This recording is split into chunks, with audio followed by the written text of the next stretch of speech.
Hey everyone, welcome back to another video, and today I'm going to be talking about how to pass the first OA for D104 Intermediate Accounting 2.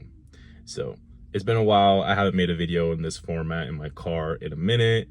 However, I think for the first OA for D104 Intermediate Accounting 2, this will suffice.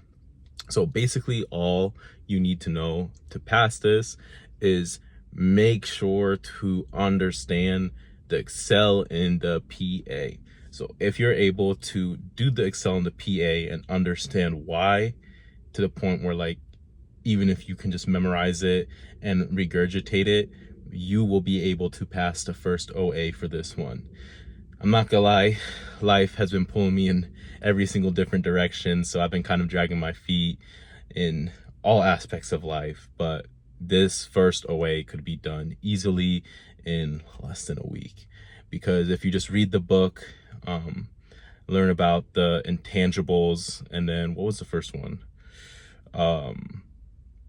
The capitalization of interest, you should be able to pass the whole thing. Because one, there's going to be questions on the first question is going to be like, okay, this person bought land. What cost do you capitalize as a cost of the land, and what cost do you capitalize of cost of development, I believe. So for cost of land, you're going to have things like the land and building, legal fees, broker commissions. What else? There's one more thing.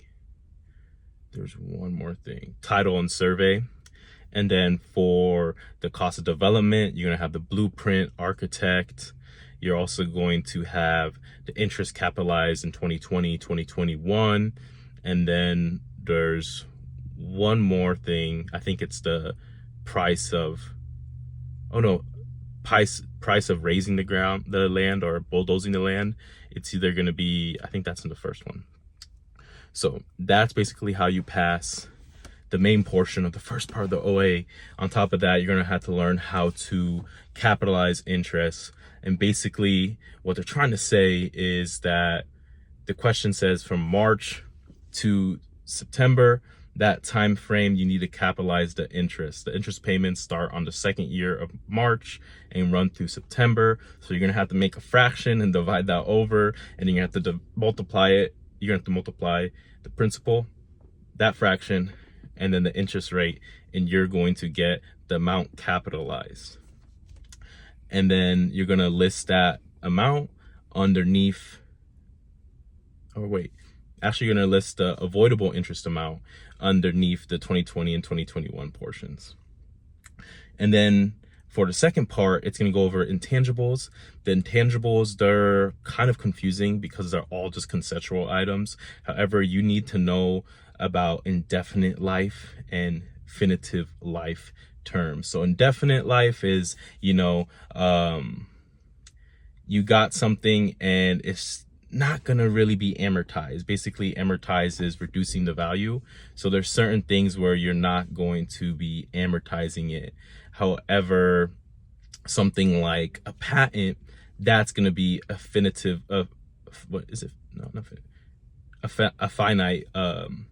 term. So patent, you're going to have for, I believe the example is 10 years, and you're going to amortize it. And then on top of that, you're going to have, like, if you incur legal fees, you're going to just add that to the next year and continue the amortization from then. And also, you're going to have questions about trademark, copyright, and then goodwill.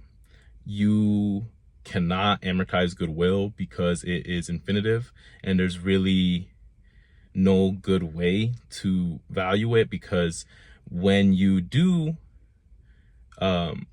purchase a company and you value it, the difference of the goodwill and that, sorry, my camera cut off, but with the goodwill, basically that is going to be your purchase price and then the price that you valued it at, and the difference between those two prices, that's going to be your goodwill. This will come into play later on how to evaluate a business. However, we're not going to really be using it further than we need to in these questions, because that's just not the scope of this class. Basically, what I want you to do is go through and take the PA over and over and over again until you're scoring close to 100%, because a lot of it is just going through the mechanics, muscle memory, and you'll be able to get a decent grasp on what you need to know with this class by taking the PA. Make sure to read through the textbook and do all the modules and quizzes at the end of the chapter, because those questions too will pop up. A lot of people make this mistake where they think they're going to pass because they know how to do the PA. However, the multiple choice part of this one is a lot longer than the Intermediate Accounting 1 first OA. So you still have about 18, 19 questions that you're going to have to know. And with that being said, you should know about research and development and how that's amortized.